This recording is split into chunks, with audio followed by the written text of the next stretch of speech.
A lista de argumentos para justificar as tarifas de 25% sobre os produtos brasileiros há desde redes sociais, etanol e desmatamento ilegal.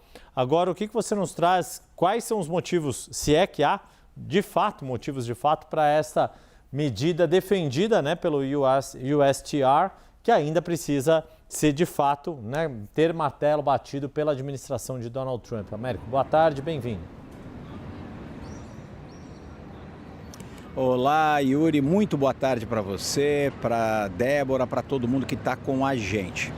Yuri, não faz o menor sentido econômico os Estados Unidos anunciarem um novo tarifaço contra o Brasil desse tamanho, de 25%, por dois motivos que são claros, do ponto de vista econômico. Primeiro, porque isso afeta negativamente também a economia americana, por mais que os Estados Unidos tenham dito que esse tarifaço, se for confirmado, vai ser aplicado apenas sobre alguns produtos que não seriam produtos que teriam um impacto maior nos Estados Unidos.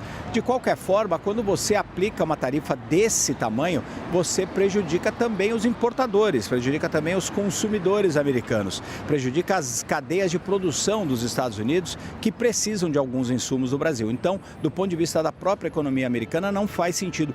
E o segundo problema do ponto de vista econômico é o fato do Brasil ter um déficit comercial com os Estados Unidos. Então, todos os movimentos comerciais que os Estados Unidos fizeram desde a posse do presidente Donald Trump, eles tentaram justificar como uma correção das balanças comerciais dos Estados Unidos, mas isso não se aplica no caso brasileiro. Então, a partir daí, a gente tem que ir analisar um pouco as alegações do governo americano para isso. E elas são muito variadas. Até existiria um certo sentido na reclamação dos americanos com relação a algumas tarifas. A tarifa do etanol, por exemplo, que virou quase uma lenda urbana de que o Brasil aplica essas tarifas muito altas contra o etanol americano. Isso é verdade. De fato, essas tarifas são altas, poderiam ser renegociadas. Os Estados Unidos também reclamaram de que alguns países têm tarifas preferenciais nas importações pelo lado brasileiro, como, por exemplo, o México ou a Índia. Mas isso também poderia ser corrigido através, por exemplo, de uma negociação comercial, um acordo de livre comércio que seria muito bem-vindo no Brasil, um acordo com os países do Mercosul, por exemplo. Mas, de qualquer forma, do ponto de vista essencialmente comercial, os Estados Unidos podem ter lá as suas reclamações. A partir dali, vários outros pontos que eles levantam, Yuri e Débora, são muito complicados. A questão de questionar, por exemplo, o PIX nacional, que virou uma instituição no Brasil, que reduziu dramaticamente o custo de pagamentos eletrônicos, que incluiu milhões de pessoas no sistema financeiro nacional. O que os Estados Unidos estão fazendo é querer proteger as suas indústrias. Então, não é uma questão de criticar o protecionismo brasileiro, mas eles sim é que estão agindo com intenção protecionista.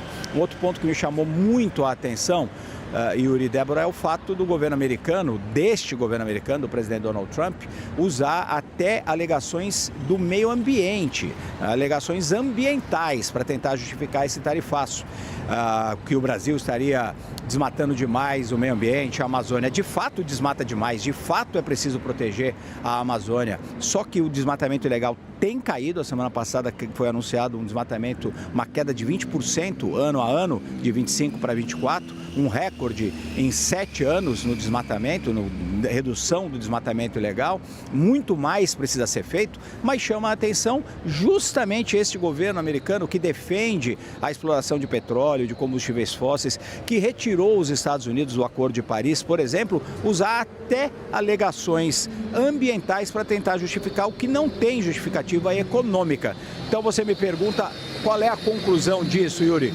Do meu ponto de vista, na minha análise, só pode ser uma questão política de fato, uma questão de imaginar o Brasil como um país que não é amigo dos Estados Unidos. Inclusive, o secretário de Estado, Marco Rubio, disse exatamente isso hoje no Congresso americano. E isso fala muito da visão que essa administração americana e este Departamento de Estado têm de países como o Brasil.